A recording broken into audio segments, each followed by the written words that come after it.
I showed up just after the second round of drinks had gone out. The backyard was already humming with familiar voices and clinking glasses. Fairy lights hung across the fence like the ones Cressida had pinned on Pinterest 3 years ago. I remember because she made me untangle them one Christmas, and they were still knotted when I left. I guess someone else fixed that part of the story. I clutched the box in my hand, a vintage pen set I knew Dad would never use but couldn't call cheap. I had wrapped it neatly in navy paper, sealed with an embossed tag that read, "To Arthur, with gratitude." I didn't sign it. Part of me knew no one would read it out loud anyway. As I walked into the yard, my mother caught sight of me from the drink table. She smiled, gave a brief wave, and returned to pouring Chardonnay into a guest's glass. That was it. A few seconds later, Cressida spotted me. She didn't say hi. Instead, she nudged Avon and said something I couldn't hear. Avon glanced in my direction and gave me a tight, polite smile.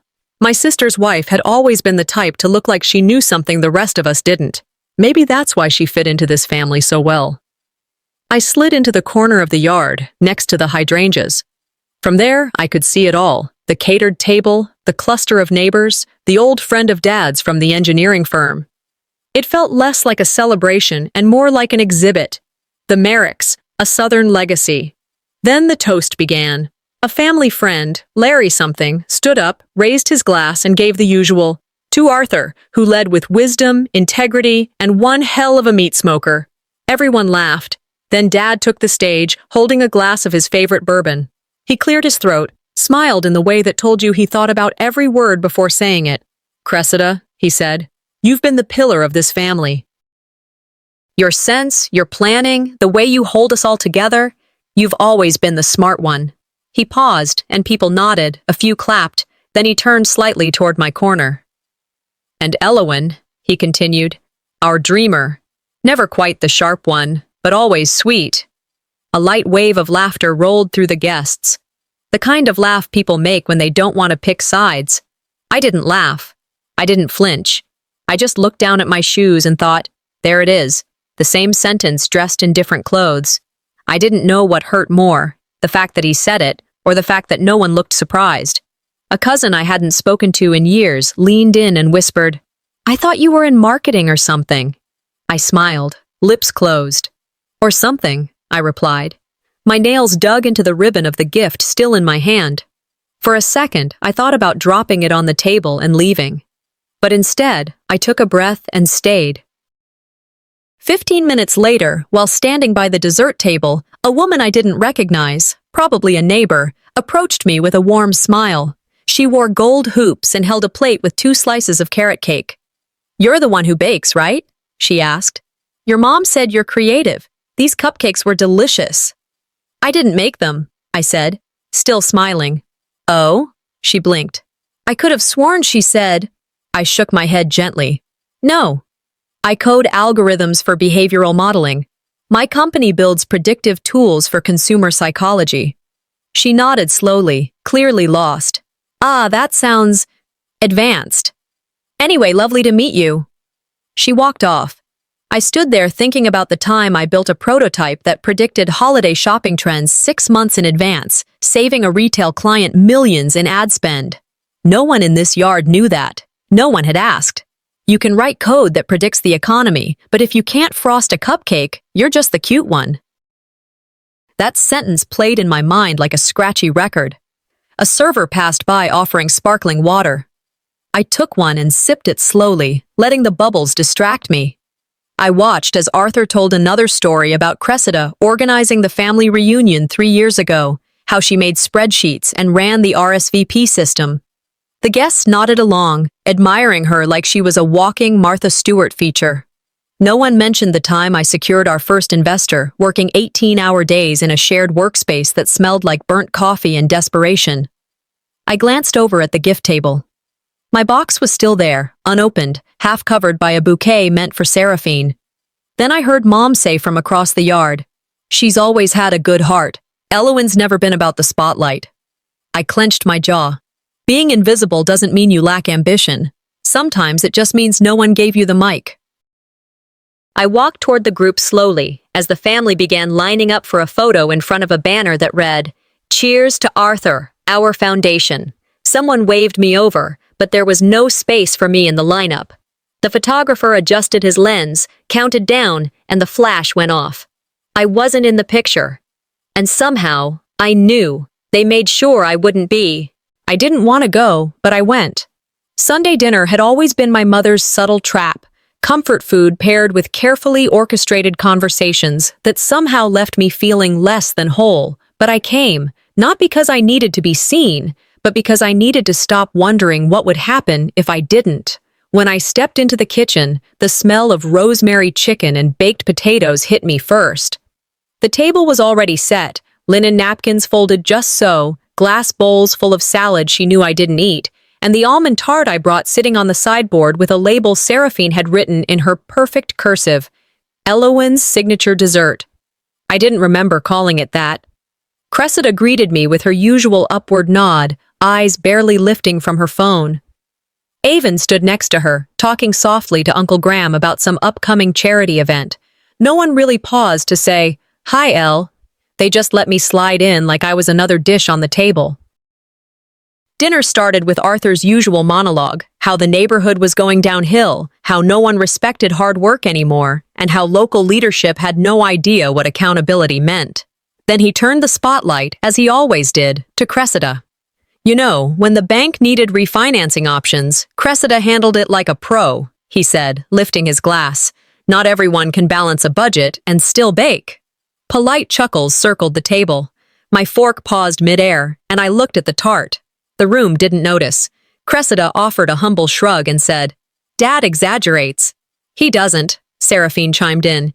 "She's always been so grounded, just knew how to get things done." I stayed quiet, chewing slowly, nodding when someone passed the breadbasket. You'd think after decades it wouldn't sting, but the comparison had a way of slipping under your skin, like a whisper that turned into a scar. Not the smart one, not the practical one, just sweet Elowen. When I tried to share an update about the recent beta success of Sentient Vault, I barely got through 2 sentences before Avon asked, "So anyway, Cress, how's the yoga studio rebranding coming along?" The pivot was seamless, as if no one even heard me. I tried again later, mentioned a meeting I'd had with Westlake Ventures. "That's great," Seraphine nodded. "Avon, didn't your team just land a campaign with them?" Avon smiled.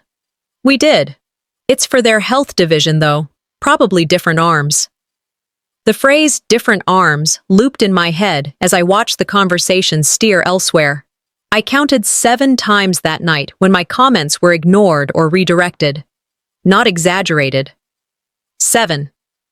By the time the plates were cleared and people leaned back with glasses of red wine and full stomachs, I was nearly invisible. I helped carry dishes to the kitchen, stacking plates, rinsing silverware. I wasn't asked to. I just knew it would be expected. "You've always been good at this," Arthur said, passing me another dish without looking up. "You've always been the helper, not the architect of a growing AI platform, not the youngest CEO in the consortium, just the helpful daughter who brings dessert and clears dishes." I nodded without responding, drying my hands on a towel that smelled like lemon and bleach. I didn't argue. That's not how power worked here. This was a table that only offered validation in slices. Once the last plate was in the dishwasher and Seraphine started portioning leftovers into containers, I stepped out into the backyard. The sky was clear. The moon hung low, swollen, like it knew secrets but had no reason to share them. I sat on the steps, wrapped my arms around my knees, and stared up. They keep naming constellations after the wrong people. They always had. It started with a borrowed casserole dish. Seraphine had asked me to return it sometime that week. I'd almost forgotten about it, still wrapped in foil at the back of my fridge.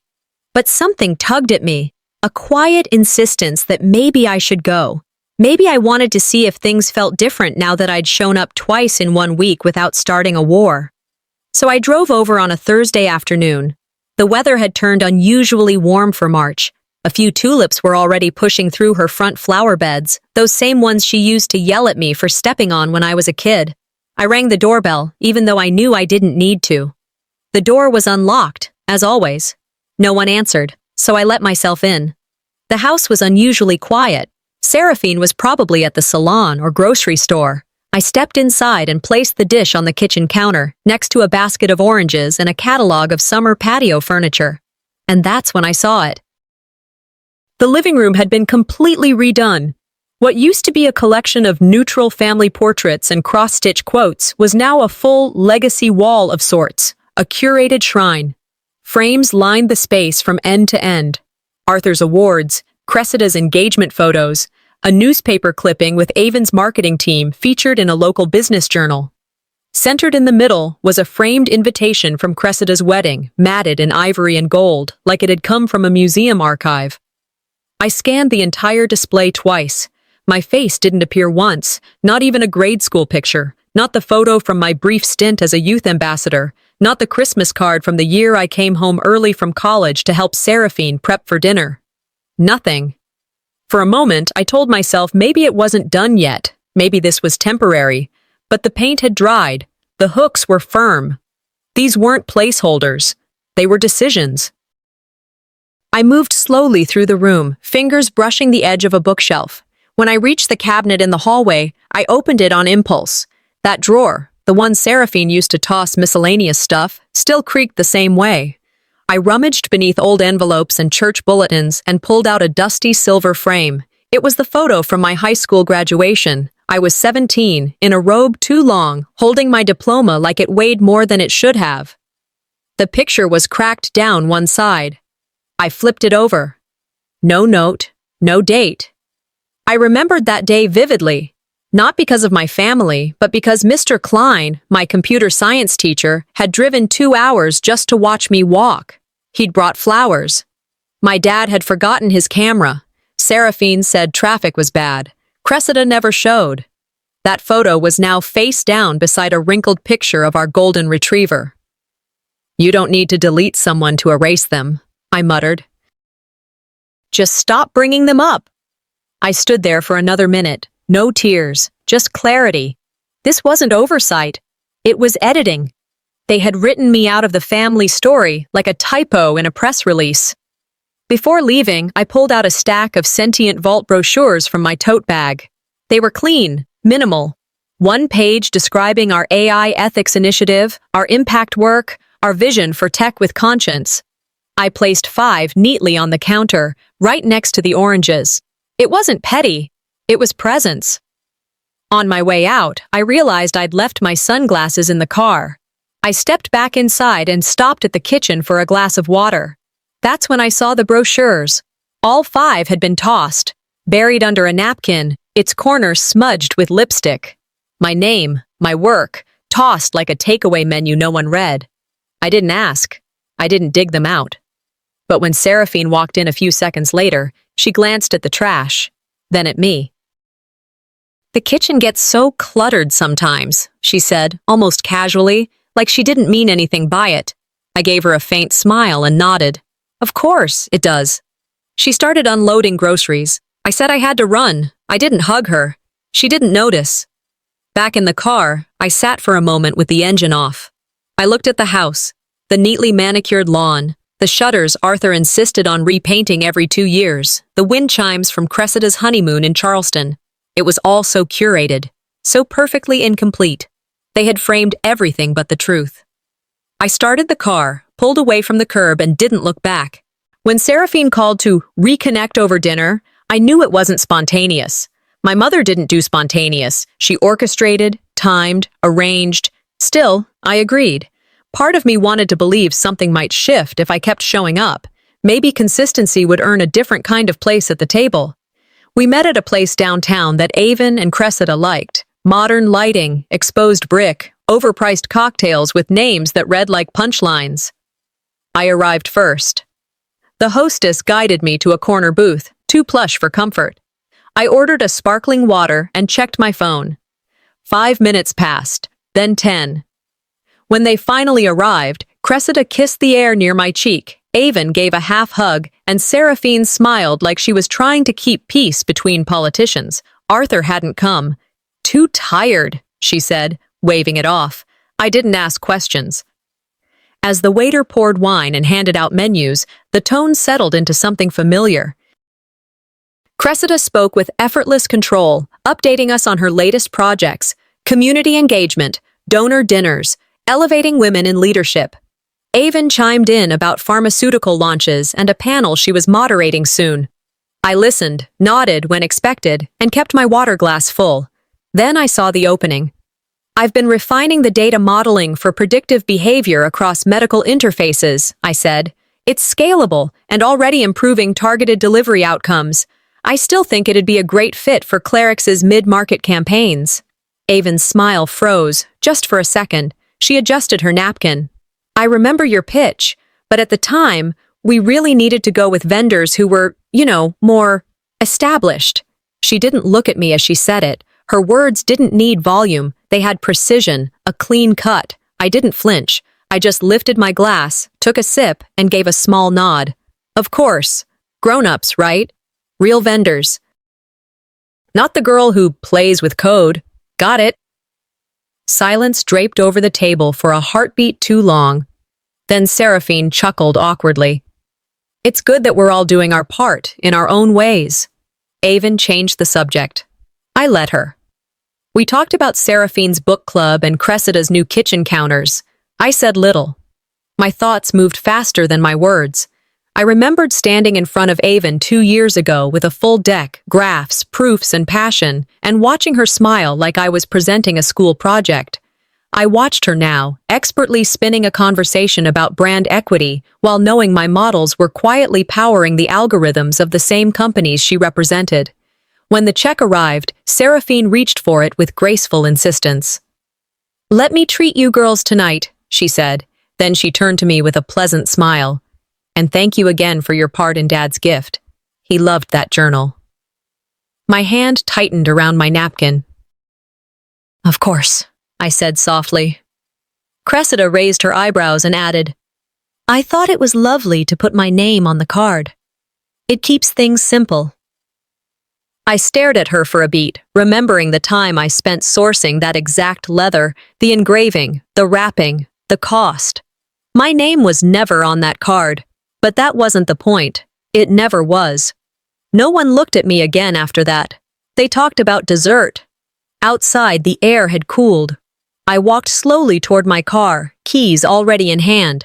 When I got inside, I didn't start the engine. I pulled out my phone and opened the voice memo app. "Next time," I said aloud, "don't come with ideas. Come with evidence, with contracts, with leverage." I paused. "And come knowing you can walk away." The screen dimmed after I saved the recording. I sat there a little longer, eyes on the city lights flickering between buildings. In the rearview mirror, I caught a glimpse of myself. Not softer, not sweeter, just clear. Before I shifted the car into gear, a notification buzzed. Subject line, "Urgent, Sentient Vault Data Initiative caught our attention." I opened the email and read it twice. They had overlooked me before. That wouldn't happen again. The rain tapped gently against my office windows that morning, a constant rhythm against the silence inside. Seattle had a way of turning even a celebration into something hushed. I stood near the window, holding a coffee that had long since gone cold, and stared at the Wall Street Journal on my desk. There I was, front page, above the fold. Disrupting with Integrity, How Sentient Vault Redefines AI Ethics. They used the photo from our launch event. Me standing in front of a glowing data map, eyes fixed on the future. The write-up was sharp, thorough, respectful. They even quoted my words on algorithmic transparency, something I had spent months refining with my team. Then, in a paragraph I didn't authorize, they added, "Merrick, who grew up in a conservative Southern family, built Sentient Vault after years of being underestimated." I hadn't said that, but I didn't correct it either, because it was true. My inbox exploded before I could finish my second sip. LinkedIn connections from former classmates, congratulatory emails from professors I hadn't spoken to since undergrad, messages from investors who had once passed on my proposal now requesting a meeting, even a few calls from national news outlets. But my phone, my actual phone, the one with saved family contacts, nothing. I gave it time. By lunch, still nothing. No buzz, no voicemail, no group chat notification. I opened the family thread, still pinned to the top out of habit. The last message was from Aunt Beverly, asking if anyone had leftovers from the church bake sale. No mention of the paper, not even a thumbs-up emoji. It hit harder than I wanted to admit. I scrolled, waiting to see if maybe one of them had acknowledged me in a separate thread. But no. Silence. I sat back in my chair, letting the light from the window wash over my desk. The contrast between the noise from the outside world and the quiet from home was deafening. The irony was thick. Strangers applauded me, but the people who raised me acted like I hadn't even stood up. I heard my therapist's voice from months ago, echoing in the silence. Sometimes, grief isn't about losing someone. It's about accepting they'll never be who you needed them to be. And that's what this was. Not anger, not shock, just quiet grief. Mia burst into the room moments later, wide-eyed and breathless, a pastry bag in one hand and her phone in the other. "Elle," she said, beaming, "you did it. You're on every feed. Even Fast Company just reposted your quote with that photo from the panel. You're finally undeniable." I smiled, real, but muted. The kind of smile you give when you've crossed a finish line, but no one in your family came to watch. "Now comes the harder part," I said, standing to meet her. "Staying undeniable." She laughed, hugged me tight, and said, "You already are." That night, I didn't go out to celebrate. I didn't post the article on social media. I didn't do a media tour or set up interviews. I went home, changed into sweatpants, and heated leftover Thai food while reading a new research paper on real-time privacy filters. My world was moving fast, but I moved through it slowly. Just before midnight, as I lay in bed with my laptop resting on my stomach, the screen lit up with a new message. It wasn't from Arthur, not Seraphine, not even Cressida. It was from Avon, just her name, no preview line, just Avon Rafferty and a timestamp. I stared at it for a few seconds before clicking. "Can we talk?" it said. My fingers hovered over the keyboard, but I didn't type anything, because the one who once dismissed me now had something to say. But was it curiosity? Or guilt? 2 weeks before the article broke, before anyone was congratulating me, before Wall Street put my name in bold, there was the launch. It was a crisp, blue-skied Thursday in Seattle. We'd spent weeks preparing the space, down to the scent of citrus candles, the curated playlist that hummed in the background, the velvet folders with Sentient Vault logos embossed in silver. It was the kind of event where people dressed one level above their comfort zone and pretended not to notice the media. The chairs had been arranged precisely. Investors near the front, colleagues and media behind. 5 seats reserved, center left row, each one marked with a name from my family. Arthur, Seraphine, Cressida, Avon, even Aunt Beverly, who always claimed to support all her girls. 5 name cards, 5 empty chairs. Mia, my COO, leaned over mid-event and asked quietly, "Are they okay?" "They're consistent," I said. "That's something, right?" She didn't press. Mia never did when she sensed the ground was thin. Instead, she moved to greet a group of incoming press with that sharp grace of hers. I watched her, admired her ability to shift between roles without losing her center. Then I turned back to the chairs. Around me, applause rose for our product walkthrough. The demo was clean, seamless. The projections we shared, privacy benchmarks, live sentiment analysis, sparked legitimate awe. At one point, a partner from a major equity firm leaned in and whispered, "This is going to change everything." And yet all I could see were those 5 untouched chairs. Later that evening, after the last flute of champagne had been drained and the last photo snapped, I pulled out my phone and reread the morning's text from Seraphine. "We wish you the best today, sweetheart. Cressida's brunch ran long. Hopefully next time." No apology, no follow-up, just a gentle push into silence, wrapped in sweetness. I remembered something Oprah once said, "You become what you believe, not what others think you are." So I stood tall, shook hands, took every compliment with a calm smile. Then I went home. The next morning, I mailed a watch. It was a limited edition piece we'd designed at Sentient Vault. A sleek, matte black timepiece with built-in biometric tracking, subtle and elegant. I had it engraved before the launch, back when I still hoped. For the one who taught me precision, E. 1 week later, a package came back to the office. No note, just the watch inside, untouched, its tag still attached. I stared at it for several long seconds before picking up the phone. Seraphine answered on the third ring, voice cheerful, as if she were about to invite me to Sunday brunch. "Hi, Mom. Did Dad get the watch?" She hesitated.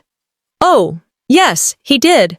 But well, you know your father. He said he doesn't wear things that track him." "I see," I said. "Nothing more." She filled the space. "He's just old-fashioned. You know how he is." "Yeah," I replied. "I do." I hung up before she could offer a casserole or a compliment that would coat everything in Southern politeness. I didn't want either. That night, I opened my phone and hit record on a new voice memo. "From now on," I whispered, "I give gifts that cannot be returned. Data, legacy, truth."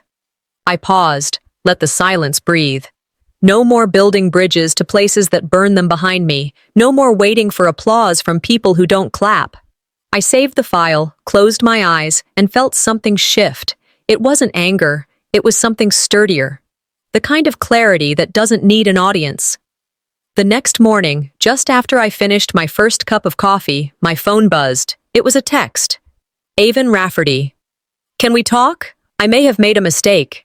I stared at the message for a long time, fingers hovering over the screen.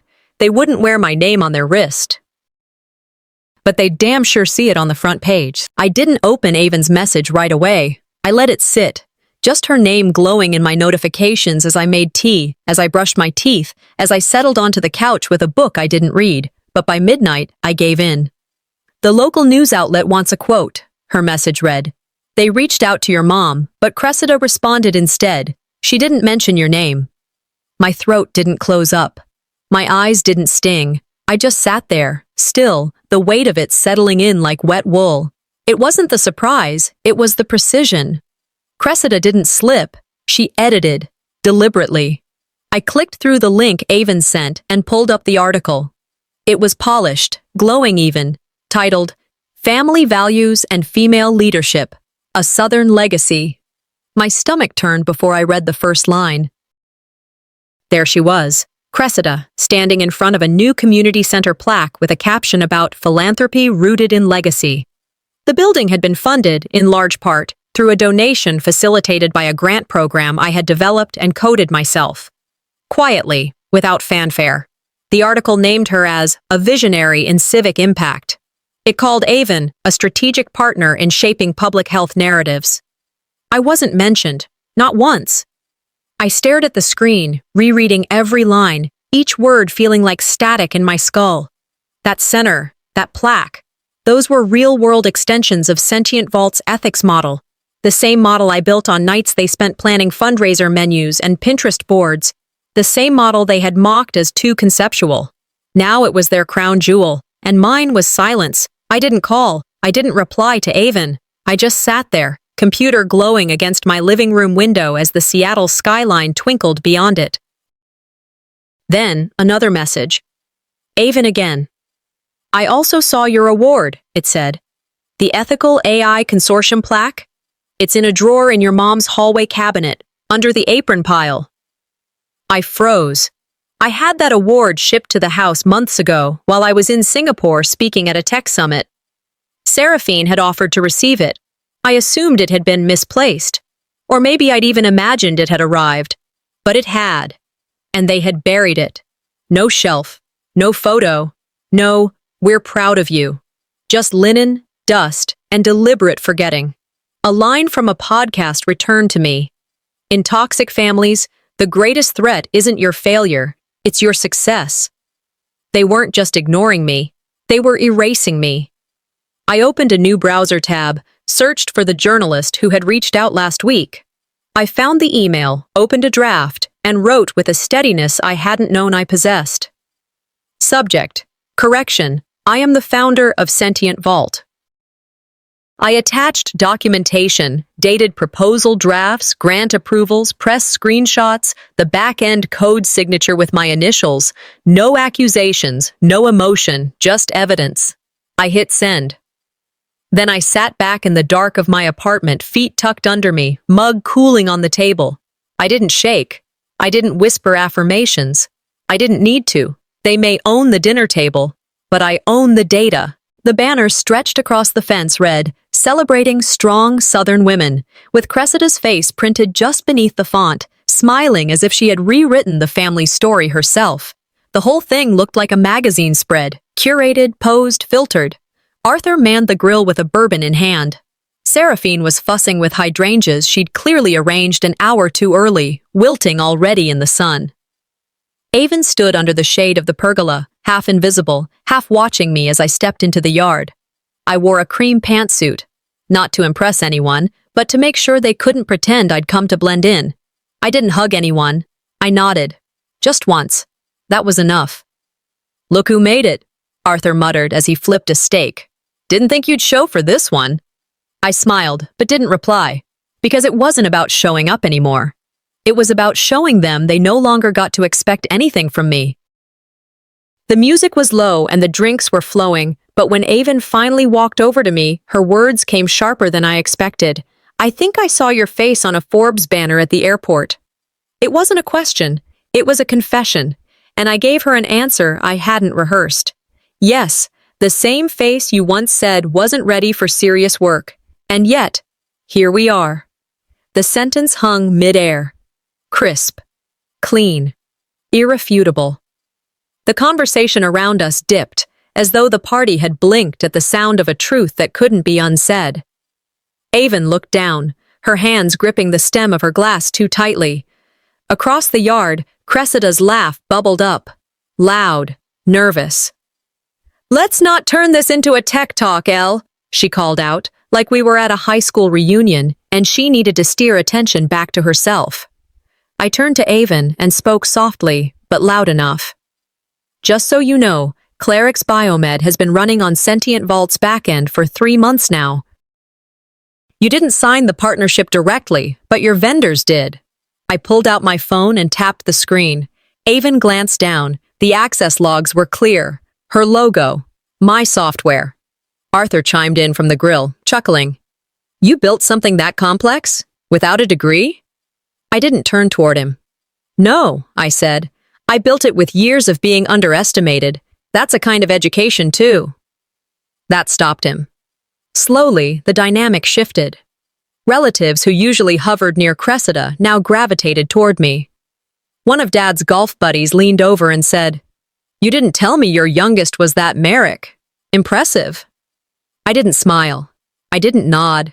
I just answered questions about the software, the ethics model, the impact metrics. Cressida watched from a distance, frozen in place.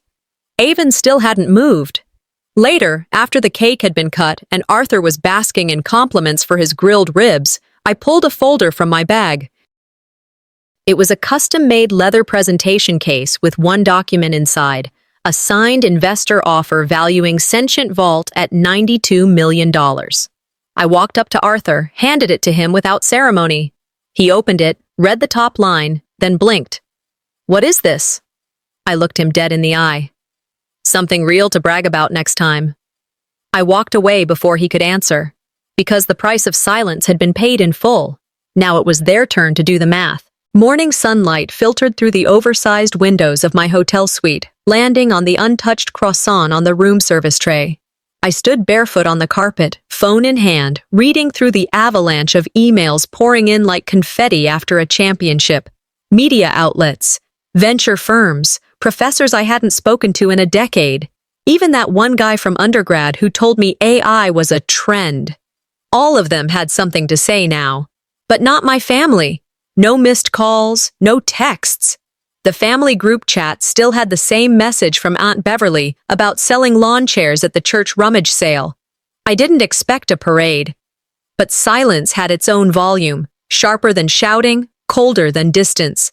Eventually, a new notification popped up. "Arthur, I hope you're proud. You embarrassed your sister and your mother. You've always been too emotional. Still ungrateful." There was no greeting, no punctuation beyond the period that ended it. Just the kind of sentence a man like him believed was final.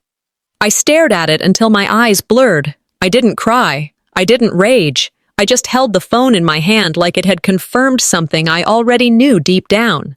He wasn't hurt because I said too much. He was furious because I didn't need his approval anymore. That's what frightened him. I remembered something I'd once heard on a podcast. The most dangerous thing you can do to a man who thrives on control is not care. And I didn't. I closed the message without replying. 15 minutes later, I got a forwarded screenshot from my cousin Laurel, a snippet of the group chat. Cressida. She always wanted attention. Let her have her moment. Another cousin replied.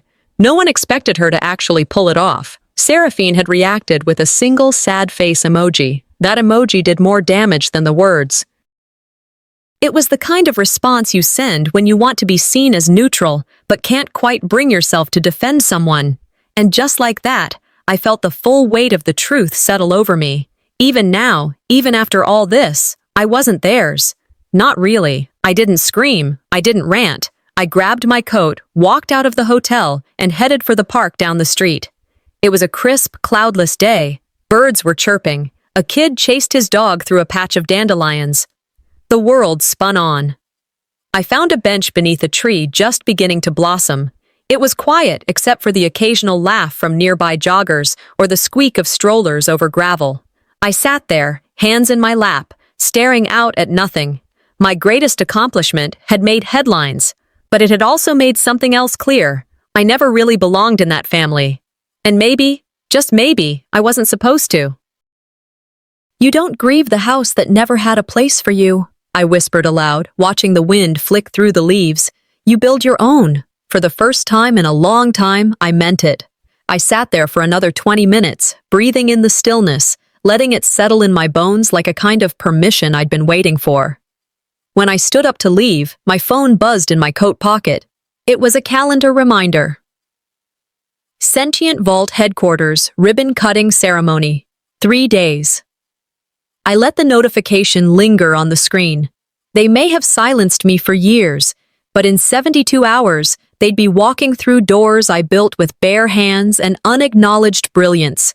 3 days came and went, and now here I was, standing in front of glass doors etched with my name. Etched, not printed, not taped, not slid into a plastic holder that could be switched out depending on the mood of the room. Etched. Elowen Merrick, founder and CEO. The sky over Seattle was unusually clear, and the sunlight didn't hide behind clouds like it usually did. It showed up, maybe because I had. The Sentient Vault headquarters buzzed with quiet excitement. The press was already in place. Investors mingled by the entrance, balancing branded water bottles and polished anticipation. Mia adjusted her blazer one last time before stepping aside so I could take center stage, and I did. I didn't wait for a nod. I took the scissors, stepped up to the ribbon stretched across the entry, and paused. Not for drama, but to remember, to remind myself how I got here. Then I cut it. The snap of the ribbon felt louder than it should have. Or maybe that was just the moment wrapping itself around the silence of every time I was told I wasn't enough. A journalist from Forbes approached with a voice loud enough to cut through the murmurs. You're the one from the airport banners, right? My Uber driver recognized you from CNBC. The crowd turned. Cameras clicked. I smiled once, briefly, and nodded. Arthur stood near the back, stiff, hands clasped behind his back like he wasn't sure if this was a funeral or a revelation. Seraphine beside him dabbed under her eye, pretending the sunlight had irritated it. I made my way over to them, not because I needed to, but because I had planned to. Dad, I said evenly, pulling a cream envelope from my bag and handing it to him. He looked at it, confused, then opened it. Inside was a legal letter, cleanly typed, without embellishment, a formal relinquishment of any claim to inheritance or family assets. He read the first paragraph and looked up at me, tight-lipped. This is my final gift to you, I said calmly. I no longer need to be part of what couldn't make space for me. His fingers gripped the paper tighter. He didn't say anything, not a word, but he didn't tear it either. That, for him, was an earthquake. I left him standing there and rejoined the tour already in progress. As I guided the guests down the hallway, I passed the wall of patents, dozens of frames lined up, each stamped with my name, each representing years of obsession, risk, and late nights no one had seen. A few people gasped softly. Others scribbled notes. Cressida and Avon showed up halfway through the walk. She wore a powder blue sheath dress, the kind she reserved for charity luncheons. Avon trailed her like a ghost, offering a nod when we made eye contact. They didn't interrupt. They didn't ask questions. They just followed. At one point, an investor turned to me, scanning the glass, the tech, the scale of it all. "Hard to believe one person built all this," he said. Cressida tried to smile. It didn't quite reach her eyes. I didn't respond. I didn't have to. The hallway said everything. Later, after the guests had dispersed and the press had packed up, I returned to my office upstairs. The sun had started to dip, casting long shadows across the open floor plan. I placed my bag down, ready to unwind, when I saw a small envelope sitting on my desk. No name on the front, just soft handwriting I recognized immediately. I opened it. "We didn't know how to raise a woman who didn't need us." No signature, no apology, just truth. They finally saw me. But by then, I had already moved on. It had been exactly 1 week since the ribbon was cut. The flowers were still fresh in the vases across my apartment. White lilies from a VC partner, a bouquet of wildflowers from a woman I mentored in the early Sentient vault days. Someone had sent a bottle of wine with a gold foil note that read, "To the woman who built what others couldn't even imagine." But there were no calls from Arthur, no text messages from Cressida, not even one of Seraphine's thinking of you voicemails that usually came with a casserole suggestion or a Bible verse. And oddly, that didn't sting the way it once might have. There was no ache in my chest, just air, stillness. A space once crowded with longing had cleared. I slid my keys into the bowl by the door, kicked off my shoes, and exhaled slowly. My apartment smelled like lavender and lemon oil. The world outside spun as usual, but my world had changed. That weekend, I visited a small art exhibit I'd quietly funded for a local community center. The kind of place where the walls weren't covered in prestige, but in stories, painted, carved, stitched. I wandered the gallery alone, letting the silence soothe me. A teenage girl stood by a plaque on the wall, tracing the engraved names with her fingers. When she saw mine, she turned to her friend and whispered, "She's the one who made this happen." She didn't know I was behind her. I didn't say anything, but I smiled. Some wounds don't close, but they don't bleed anymore either. That's what freedom felt like. Not applause, not reconciliation, just the absence of need. A few days later, I met Mia for coffee. We took our usual corner table at the shop down the block from our office. She stirred her drink and studied me for a long moment. "Would you go back?" she asked, her tone quiet but deliberate. "No," I said without hesitation. "I didn't build all this just to crawl back for a seat at their table." She smiled, nodding. "I figured, but it's still good to hear it out loud." I told her I'd been thinking about buying a place closer to the headquarters, something permanent, a sign to myself that I'd stopped orbiting people who never made room for me. "I might start a mentorship program too," I added, sipping my chai. "Girls like us. We need people who won't tell us we're too much." She grinned. "Too smart? Too loud? Too emotional?" "All of the above." Mia leaned in and said, "You know what Eleanor Roosevelt said, right? No one can make you feel inferior without your consent." I raised my cup. Amen to that. Later that night, back home, I opened the drawer in my bedroom dresser and pulled out the watch, the one I had gifted Arthur, the one he sent back. I didn't cry, I didn't sigh. I simply placed it inside my safe, not to protect it, but to protect myself from the temptation to keep it in view. It wasn't a symbol of hurt anymore. It was a reminder of what I would no longer carry. Then I found Seraphine's note, the one she left after the ribbon cutting. We didn't know how to raise a woman who didn't need us. I folded it, placed it into an envelope, and tucked it inside the cover of a book I was donating to the neighborhood library. That chapter, too, could stay closed. After brushing my teeth and tying my hair into a loose bun, I sat down with my laptop. The glow of the screen lit the room in soft blue. I opened a blank document, typed the title first, "To the Girls They Called Too Much." Then I started writing. I didn't write for validation, I didn't write for applause. I wrote because the truth deserved to exist, even if no one at home read it. When I finished, I hit publish. The screen went dark for a second as it uploaded. I closed the laptop gently. Sometimes the best revenge isn't rage. Sometimes the best revenge is being so rooted, they can't shake you anymore. The lights in the auditorium dimmed as the announcer's voice echoed through the high ceilings. And now, our keynote speaker, the mind behind Sentient Vault, recently named one of the top women redefining AI ethics, Elowen. Applause erupted, the kind that fills your chest and your ears at the same time. As I stepped onto the stage, I caught a glimpse of my Wall Street Journal cover projected 50 feet high behind me. The photo had become iconic, sharp, deliberate, eyes forward. The image of a woman who wasn't waiting to be allowed in anymore. I stood at the podium, heart steady, hands still. In the audience, near the aisle, I saw her, Avon, alone. Cressida wasn't beside her. Arthur wasn't in the room. But I knew Seraphine was watching from home. She'd messaged Mia, asking for the livestream link. I spoke about Sentient Vault, about how we'd built something not just functional, but ethical. About technology guided by empathy, not just profit. About the value of being underestimated. The moderator smiled as I wrapped up and leaned in with one last question. With such a monumental achievement, she asked, what was your family's response?